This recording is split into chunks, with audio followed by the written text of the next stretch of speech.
नमस्कार. स्मार्ट मराठी सुगरण या यूट्यूब चॅनलमध्ये सर्वांचे मनापासून स्वागत. आज आपण अगदी धाबा स्टाईल चमचमीत असा दम आलू अगदी सोप्या पद्धतीने कसा बनवायचा तो आजच्या व्हिडिओमध्ये पाहूया.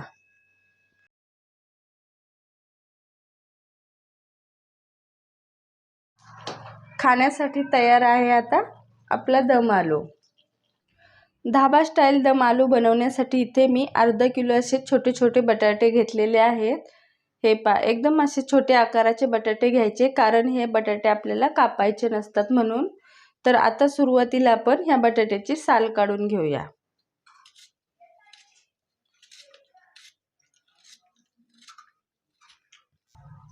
आणि हे सोललेल्या बटाट्याला असे सुरीच्या साहाय्याने 5-6 असे छिद्र पाडून घ्यायचे, नाहीतर काटा चमच्याने टोचलं तुम्ही त्याला तरीही चालेल. असे छिद्र पाडायचे आणि हे मी बटाटे आता पाण्यात ठेवणार आहे, म्हणजे ते काळे पडत नाही.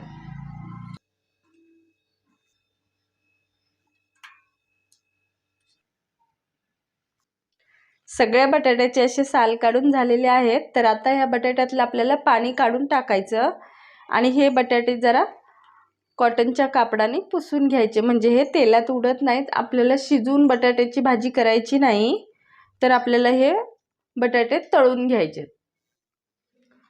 बटाटे मी स्वच्छ पुसून घेतलेले आहेत आणि तेलही तापलेलं आहे. तर आता बटाटे आपण तेलात सोडून घेऊया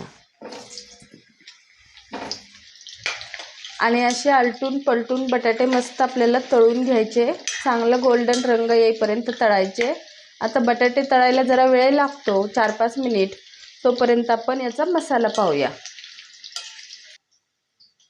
इथे 2 चमचे छोटे मी असे धने घेतलेले आहेत, 1.5 चमचा बडीशोप आणि 1 चमचा जिरे, आणि इथे 2 मध्यम आकाराचे टोमॅटो आणि 7 ते 8 असे काजू घेतलेले आहेत. तर हे आपल्याला आता मिक्सरला लावून घ्यायचं.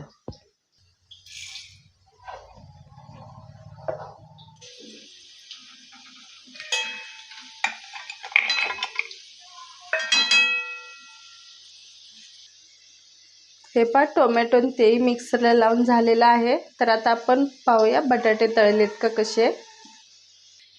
बटाटे चांगले तळलेले आहेत. तर आता आपण ते काढून घेऊया.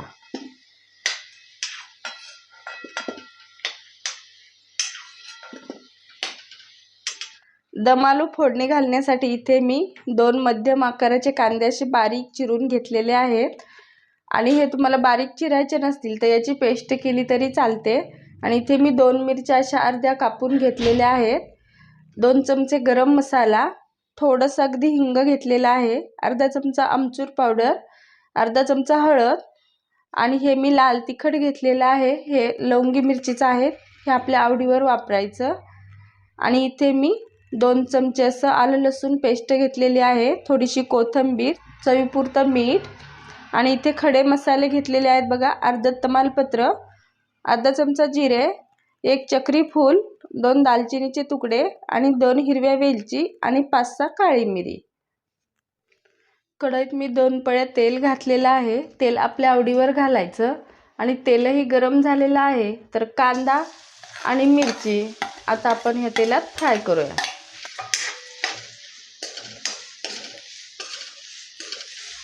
आणि थोडासा कांदा असा मऊ पडला हे खडे मसाले आपण घेतलेले कांद्यात घालायचे, म्हणजे ते कांद्यासोबत फ्राय होतात.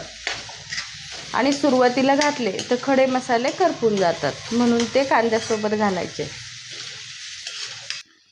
आणि कांदा आता बऱ्यापैकी फ्राय झालेला आहे. तर त्याच्यात आपल्याला आलं लसूण पेस्ट घालायची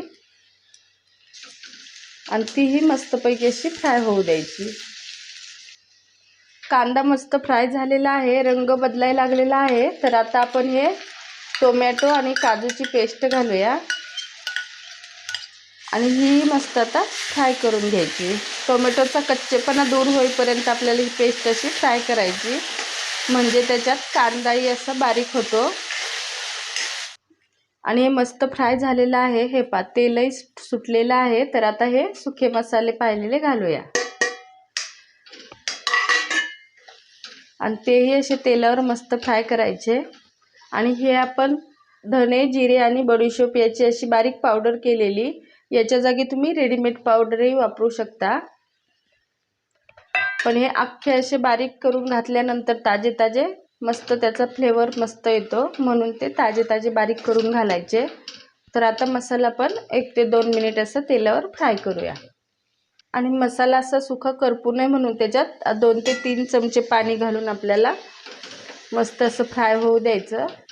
कारण कोरडाच मसाला जर फ्राय केला तर तो करपू शकतो, म्हणून त्यात थोडंसं पाणी घातलेलं आहे. तर आता हा मसाला पण असा शिजून देऊया. आता मसालाही चांगला फ्राय झालेला आहे. तर आता याच्यात थोडीशी कोथिंबीर घालूया आणि हे आपण तळलेले बटाटे घालूया.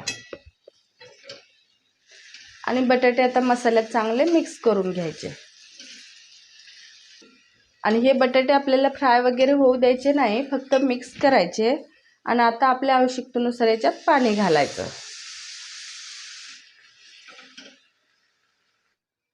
आणि मीही एवढं भाजीत असं पाणी घातलेलं आहे.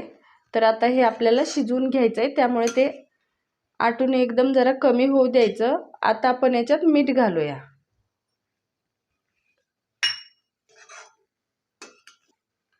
आणि आता 4 ते 5 मिनिट मंद गॅसवर आपल्याला दम आलू शिजवून घ्यायचा. हे पहा 4 ते 5 मिनिट आपली दम आलू मस्त आता शिजलेली आहे. हे पहा मस्तच अशी झालेली आहे. खाण्यासाठी तयार आहे आता आपला दम आलू. आजची रेसिपी कशी वाटली ते कमेंटमध्ये नक्की सांगा. व्हिडिओ आवडला असेल तर लाईक, शेअर आणि सबस्क्राईब करायला विसरू नका. पुन्हा भेटूया नवीन रेसिपीसोबत. धन्यवाद.